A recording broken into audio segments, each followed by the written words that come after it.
नमस्कार, स्वागत है आप सभी का आपके अपने यूट्यूब चैनल सिलेक्शन मंत्रा पर। आशा करता हूँ कि आप सभी लोग बहुत ही बेहतरीन होंगे, स्वस्थ होंगे और आप सभी की तैयारी बहुत ही बेहतरीन चल रही होगी। साथियों, आरंभ सीरीज़ में चाइल्ड डेवलपमेंट और पेडागोजी का ये आज चौथा वीडियो आपके सामने है। साथियों, ये सीटेट 2022 की जो परीक्षा है, इसके लिए जो भी आपकी तैयारी चैनल के माध्यम से कराई जा रही है, चाहे मैथ्स की हो चाहे सीटीपी की हो, उम्मीद करता हूँ कि आप बेहतरी से कर रहे होंगे। और सीडीपी के इन क्वेश्चंस को अच्छे से समझने के लिए, व्याख्या से समझने के लिए और अपनी तैयारी को और आगे बढ़ाने के लिए वीडियो को अंत तक ज़रूर देखिए। मेरी गुजारिश है कि आप अपने इस जो चैनल है इसको अपने दोस्तों के साथ साझा करेंगे और पसंद करेंगे, और अगर आप नए हैं इस चैनल पर तो चैनल को सब्सक्राइब करेंगे। दोस्तों, चलिए वीडियो शुरू करते हैं। पहला क्वेश्चन है इसमें, सूझ या अंतर्दृष्टि के सिद्धांत का प्रतिपादन किसने किया है? सूझ या अंतर्दृष्टि के सिद्धांत का प्रतिपादन किसने किया है? तो जो सूझ का जो सिद्धांत है या अंतर्दृष्टि का सिद्धांत है, जिसे अंतर्दृष्टि भी कहा जाता है, इसका जो सही उत्तर है वो है गेस्टाल्टवादी मनोवैज्ञानिक। गेस्टाल्टवादी मनोवैज्ञानिक जो कोहलर थे, कोफका थे, कुर्ट थे और वोल्फगैंग करके ये जो नाम थे, तो ये गेस्टाल्टवादी थे सभी। ये कौन थे? गेस्टाल्टवादी थे, और इन्होंने ही सूझ या अंतर्दृष्टि के सिद्धांत का प्रतिपादन किया है। विकल्प बी आपका बिल्कुल सही है। दोस्तों, अगला प्रश्न है, रोसार इंक ब्लॉट टेस्ट का प्रयोग निम्न में से किसके मापन में किया जाता है?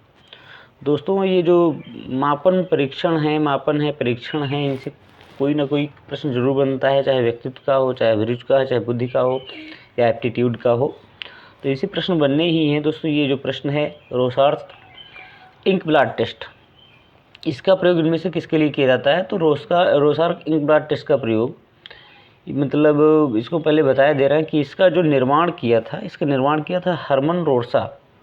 कौन थे? एक वैज्ञानिक थे, मनोवैज्ञानिक, जिनका नाम था हरमन रोसा। कौन थे? हरमन रोसा थे, और इन्होंने इसका निर्माण किया और ये 20वीं शताब्दी के प्रारंभिक वर्ष में किया था। 20वीं शताब्दी में, कौन सी?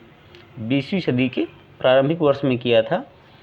और इसका जो सही उत्तर है, इन्होंने किसके लिए किया था? व्यक्तित्व के मापन के लिए किया था। किसके मापन के लिए किया था? व्यक्तित्व के मापन के लिए किया था। दोस्तों, इससे एक और प्रश्न उठता है कि ये कैसी विधि है? तो ये कि प्रक्षेपीय विधि के द्वारा किया जाने वाला मापन है। किसके द्वारा? प्रक्षेपीय विधि द्वारा किया जाने वाला मापन है।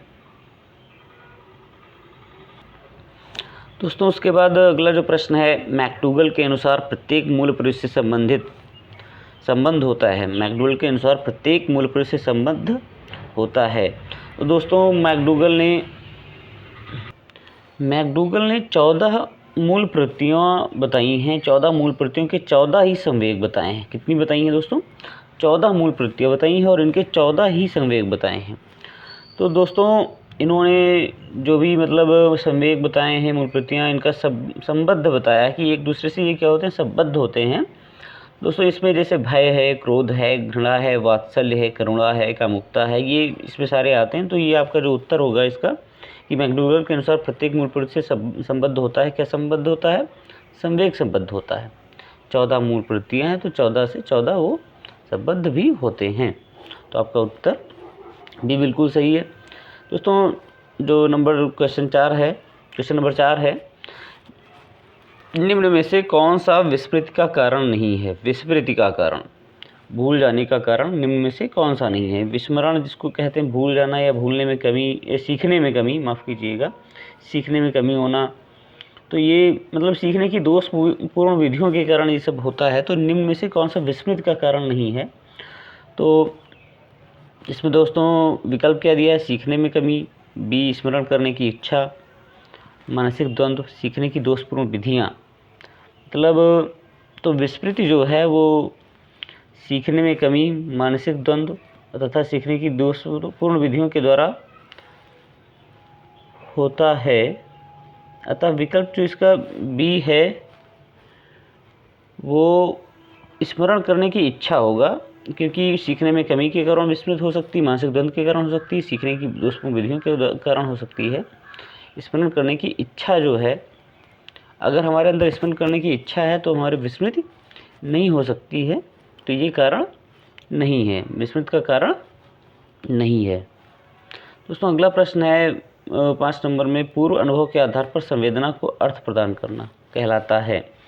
पूर्व अनुभव के आधार पर संवेदना को अर्थ प्रदान करना क्या कहलाता है? प्रत्यक्ष ज्ञान कहलाता है। क्या कहलाता है? प्रत्यक्ष ज्ञान कहलाता है। मतलब हमें वो पूर्व अनुभव है, हमें वो पूर्व अनुभव याद है, उसके आधार पर हम संवेदना को अर्थ प्रदान करते हैं, कोई अनुप्रयोग जैसे करते हैं, तो वो प्रत्यक्ष ज्ञान होता है हमारा। अगला प्रश्न है साथियों, वह विज्ञान जो संख्यात्मक प्रदत्त को एकत्र करने, विभाजित करने, प्रस्तुत करने, तुलना करने और व्याख्या करने की विधि से संबंधित है। संख्यात्मक प्रदत्त को एकत्रित करता है, विभाजित करता है, प्रस्तुत करता है, तुलना करता है और व्याख्या करता है और इन विधियों से संबंधित है, वो विज्ञान क्या कहलाता है? तो वो विज्ञान कहलाता है दोस्तों ए, सांख्यिकी कहलाता है। गणित पे नहीं जाना है आपको, संभाव्यता नहीं है, ज्यामिति नहीं है, ये एक सीमित क्षेत्र में होता है, तो सांख्यिकी को बताया गया है यहाँ पे। ये आपका सही उत्तर है। अगला प्रश्न है, 5 वर्ष के मोहन की मानसिक आयु 8 वर्ष है, उसकी बुद्धि लब्धि कितनी है? दोस्तों मैंने अपने पिछले वीडियोस में जो भी क्वेश्चंस आए हैं इससे रिलेटेड मैंने बताया है कि मानसिक जो बुद्धि लब्धि हमें निकालनी होती है, IQ निकालना होता है, वो मानसिक आयु बटे जो मेंटल एज होती है वो बटे रियल एज और कूड़े क्या होता है? 100 होता है, उसको 100 से गुणा किया जाता है। तो मानसिक आयु है 8 वर्ष, मानसिक कितनी है? 8 है और ये 5 है और इसको आप 100 से करेंगे तो हो जाएगा 20 पंचे 100 और 20 अठी 160। तो आपका उत्तर सही क्या होगा? 160 होगा। तो बुद्धि लब्धि कितनी है? 160 है, मतलब वो प्रतिभाशाली से भी ज़्यादा है। दोस्तों फिर अगला प्रश्न है 68 नंबर में, कौन सा बुद्धि लब्धि स्तर मंद बुद्धि वाले बच्चों का प्रशिक्षण योग्य बुद्धि लब्धि स्तर कहलाता है? कौन सा बुद्धि लब्धि स्तर मंद बुद्धि वाले बच्चों का प्रशिक्षण योग्य बुद्धि लब्धि स्तर कहलाता है? कि इनमें से जो बुद्धि लब्धि स्तर दिए गए हैं इनमें से कौन सा है ऐसा जो मंद बुद्धि वाले बच्चों का प्रशिक्षण योग्य बुद्धि लब्धि स्तर कहलाता है? तो दोस्तों इसमें टर्माइन के अनुसार अगर हम बात करते हैं तो टर्माइन ने 1916 में एक स्टैनफोर्ड प्रशिक्षण के द्वारा ये मतलब एक तालिका अपनी वितरित की थी। तालिका में उन्होंने बताया था, एक मतलब उनको कैटेगराइज किया था कि अगर 130 से अधिक होते हैं वो प्रतिभाशाली होते हैं, 121 से 130 है तो प्रखर बुद्धि है। तो इसमें आपके जो विकल्प हैं 70 से 79 है, 50 से 69 है, 81 से 90 है, 35 से निम्न है। तो दोस्तों जो 21 से 81 से 90 है, तो इस स्तर के जो बुद्धि लब्धि स्तर के जो बच्चे हैं तो उनके प्रशिक्षण योग्य यही है बुद्धि लब्धि, उनको मतलब प्रशिक्षण उनका कराया जाना होता है। इनके जो बुद्धि लब्धि वाले बच्चे हैं 81 से 90 के बीच, वो मंद बुद्धि के हैं और इनका प्रशिक्षण कराया जाना होता है कि सामान्य स्तर उनका लाया जाए। ठीक दोस्तों, तो आपका विकल्प सी बिल्कुल सही है। दोस्तों अगला प्रश्न है, पिछड़े बच्चों के लिए शैक्षिक लब्धि की अवधारणा किसने दी है? पिछड़े बच्चों के लिए शैक्षिक लब्धि की अवधारणा किसने दी है? तो दोस्तों गार्डन ने, ये आपका सही विकल्प नहीं है। सोनेल ने नहीं दी है, बर्टन हॉल ने नहीं दी है, तो आपका सही विकल्प है डी, सिरिल बर्ट ने दी है। किसने दी है? सिरिल बर्ट ने दी है ये अवधारणा। और इसके लिए इन्होंने, ये भी कहा जाता है, इसके लिए इन्होंने चार्ल्स स्पीयरमैन के परीक्षण बैटरी का उपयोग किया है। किसका उपयोग किया? चार्ल्स स्पीयरमैन के परीक्षण बैटरी का उपयोग किया है और इन्होंने 1913 में ये अवधारणा दी शैक्षिक लब्धि के लिए, बच्चों के लिए, पिछड़े बच्चों के लिए शैक्षिक लब्धि की अवधारणा इन्होंने दी। दोस्तों अगला प्रश्न है, निम्न में से कौन सा एक उत्तम परीक्षण की विशेषताओं से भिन्न है? निम्न में से कौन सा एक उत्तम परीक्षण की विशेषताओं में से विशेषताओं से भिन्न है कि उत्तम परीक्षण कौन नहीं है इनमें से? तो उत्तम परीक्षण दोस्तों वही होता है जिसमें क्या होती है? वैधता होती है। वैधता के बाद विश्वसनीयता होनी चाहिए, वस्तुनिष्ठता होनी चाहिए, विभेदकता होनी चाहिए, हम अंतर स्पष्ट कर सकें, प्रमापीकरण होना चाहिए, व्यापकता होनी चाहिए, विशिष्टता होनी चाहिए और व्यावहारिकता होनी चाहिए। तो दोस्तों अभिक्षमता इसमें नहीं शामिल है, यही आपका उत्तर है। सही उत्तर अभिक्षमता है। दोस्तों अगला प्रश्न है, छात्रों का विश्वास प्राप्त करने हेतु शिक्षक को उनके साथ कैसा व्यवहार करना चाहिए? छात्रों का अगर हमें विश्वास जीतना है तो उनके साथ कैसा व्यवहार करना चाहिए? तो हमें मित्र जैसा व्यवहार करना चाहिए। कैसा करना चाहिए? मित्र जैसा व्यवहार करना चाहिए। बाकी जो विकल्प हैं वो आपके गलत हैं, और सही विकल्प है मित्र जैसा व्यवहार करना चाहिए। क्योंकि एक जो छात्र होता है वो अगर आपको मित्र जैसा मानता तो अपनी बहुत सारी बातें वो आपसे शेयर करता है, बहुत अपने अनुभवों को साझा करता है, सीखता कैसे है, सीखने में कमी कहाँ है, कहाँ उसको कमी रह गई है या कहाँ उसको अच्छा लगता है, तो वो सारी चीज़ें आपसे साझा करेगा। दोस्तों अगला प्रश्न है, निम्न में से कौन सा बुद्धि सिद्धांत नहीं है? निम्न में से कौन सा बुद्धि सिद्धांत नहीं है? तो एक तत्व सिद्धांत नहीं है, द्वितत्व सिद्धांत नहीं है, बहुतत्व सिद्धांत नहीं है। सर दोस्तों आपने पढ़े भी होंगे, ये तीनों जो हैं ये बुद्धि सिद्धांत हैं। प्रत्यागमन का सिद्धांत बुद्धि सिद्धांत नहीं है। विकल्प सी आपका बिल्कुल सही है। जो प्रत्यागमन का सिद्धांत है वो किससे संबंधित है दोस्तों? वो संबंधित है आनुवंशिकता से संबंधित है। किससे संबंधित है? जेनेटिक्स जो है उससे संबंधित है, आनुवंशिकता से संबंधित है। दोस्तों अगला प्रश्न है, चिंतनशील सोच की चर्चा इनमें से किसने की है? चिंतनशील सोच की चर्चा, तो ये चर्चा की है डीवी ने की है, जॉन डीवी ने की है। किसने की है? जॉन डीवी ने की है। और चिंतनशील सोच की ये जो अवधारणा है इन्होंने 1910 में दी थी। कब दी थी? 1910 में दी थी। दोस्तों अगला प्रश्न, निम्न में से कौन सी एक अंतःस्रावी ग्रंथि नहीं है? निम्न में से कौन सी एक अंतःस्रावी ग्रंथि नहीं है? तो लार ग्रंथि जो है वो अंतःस्रावी ग्रंथि नहीं है, क्योंकि प्रमुख अंतःस्रावी ग्रंथियाँ एड्रिनल है, पीयूष है, थायराइड, ये तीनों अंतःस्रावी हैं, और सिर्फ लार ग्रंथि जो है वो अंतःस्रावी ग्रंथि नहीं है। आपका विकल्प सी सही है। अगला प्रश्न है, आगमनात्मक तर्क के स्तरों में कौन सी शामिल नहीं है? आगमनात्मक जो तर्क हैं उनमें क्या नहीं शामिल है? तो इसमें अवलोकन शामिल है, प्रयोग शामिल है, सामान्यीकरण भी शामिल है, लेकिन आगमनात्मक में कल्पना शामिल नहीं होती। कल्पना शामिल नहीं है। आपका सही उत्तर है डी। पियाजे के अनुसार संज्ञानात्मक विकास की द्वितीय अवस्था है। पियाजे के अनुसार संज्ञानात्मक विकास की 4 अवस्थाएं बताई गई हैं आपको। संवेदीकामक अवस्था बताई गई है, मैंने पिछले वीडियो में आपसे चर्चा की है। पूर्व संक्रियात्मक बताई गई जो 2 से 7 वर्ष होती है। संवेदीकात्मक 0 से 2 वर्ष होती है। मूर्त संक्रियात्मक 7 से 11 होती है। औपचारिक अवस्था जो है, औपचारिक संक्रियात्मक अवस्था जो है वो 11 से 14 या 11 से 15 भी कहीं लिखा हुआ मिलता है, तो 11 से 15 होती है। और जो ज्ञानेंद्रीय अवस्था है ये संज्ञानात्मक विकास की द्वितीय अवस्था नहीं है। तो इसका जो आपका सही उत्तर है वो है पूर्व संक्रियात्मक संक्रिया की अवस्था। कौन सी? पूर्व संक्रिया की अवस्था। बाकी जो विकल्प हैं ए है, बी है और डी है, ये आपके सारे गलत हैं। तो आपका सही उत्तर है सी, पूर्व संक्रिया की अवस्था।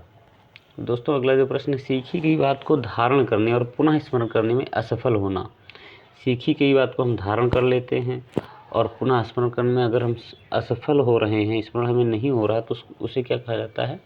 विस्मरण कहा जाता है। क्या कहा जाता है? विस्मरण। अभी पीछे भी क्वेश्चन था इससे जुड़ा हुआ। दोस्तों अगला प्रश्न है, शारीरिक विकास को प्रभावित करने वाला कारक कौन सा है? वंशानुक्रम है, वातावरण है, खेल तथा व्यायाम है, मतलब तीनों हैं। उपरोक्त सभी आपका उत्तर है। फिर दोस्तों मूल प्रवृत्ति की एक प्रमुख विशेषता है जो पाई जाती है। मूल प्रवृत्ति जो है वो एक ऐसी अवस्था है या विशेषता है जो पाई जाती है। किस में पाई जाती है? मूल प्रवृत्तियाँ किस में पाई जाती हैं? तो केवल मनुष्यों में, केवल बिल्लियों में, सभी प्राणियों में, तथा यह जन्मजात और प्राकृतिक होती है या केवल कलाकारों में? तो दोस्तों मूल प्रवृत्तियाँ जो हैं ये सभी प्राणियों में पाई जाती हैं, और ये जन्मजात होती हैं, प्राकृतिक होती हैं। क्या होती हैं? जन्मजात होती हैं, प्राकृतिक होती हैं। तो मैकडूगल ने बताया, मैकडूगल के अनुसार 14 मूल प्रवृत्तियाँ हैं और उनके लिए 14 संवेग भी हैं। तो मैकडूगल ने इसके बारे में बताया है कि मूल प्रवृत्ति जो है वो परंपरागत या जन्मजात मनोशारीरिक प्रवृत्ति है जो प्राणी को किसी विशेष वस्तु को देखने, उसके प्रति ध्यान देने, उसे देखकर एक विशेष प्रकार की संवेगात्मक उत्तेजना का अनुभव करने और उससे संबंधित एक विशेष ढंग से कार्य करने या ऐसा करने की प्रबल इच्छा का अनुभव करने के लिए बाध्य करती है। मतलब एक सारांश इसका यही है कि जो प्राणी है जिसके अंदर जान है, चाहे वो मनुष्य हो और चाहे कोई और भी जानवर हो सकता है, प्राणी हो सकता है, तो वो भी अगर किसी वस्तु को देखता है, अगर खाने की चीज़ है या कुछ है, तो उसके प्रति वो ध्यान देता है, देखता है, फिर उसके प्रति ध्यान देता है, फिर कोई एक क्रिया करता है। तो ये सभी प्राणियों में होती है और यह जन्मजात होती है, प्राकृतिक होती है। तो ये मूल प्रवृत्तियाँ हैं।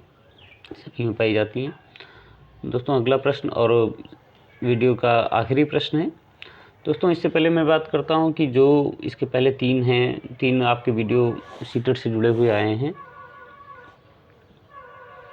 3 वीडियो आप सीटेट, वो आपके लिए बेहतर होने वाले हैं सीटेट के लिए। तो आप वीडियोस को ध्यान से देखें, वीडियो को समझिए और अपने दोस्तों के साथ साझा भी कीजिएगा। उम्मीद करता हूं कि आपके क्वेश्चंस जो CDP है वो आपको अच्छे नंबर इन वीडियोस के सहारे आपको मिल सकते हैं, यही मेरी आशा भी है। दोस्तों जो वीडियो का अंतिम प्रश्न है, अधिगम प्रक्रिया में सही कड़ी का चयन कीजिए। अधिगम प्रक्रिया में सही कड़ी का चयन कीजिएगा। तो सही कड़ी क्या है? पहला विकल्प आपका बिल्कुल सही है, लक्ष्य के बाद समायोजन, प्रेरक और फिर परिवर्तन। लक्ष्य के लिए प्रेरक समायोजन होना चाहिए, फिर प्रेरक होना चाहिए, फिर परिवर्तन होना चाहिए। तो दोस्तों आप सभी को बहुत बहुत धन्यवाद और वीडियो के अंत में बस आपसे विदा लेना चाहूँगा। जय हिंद।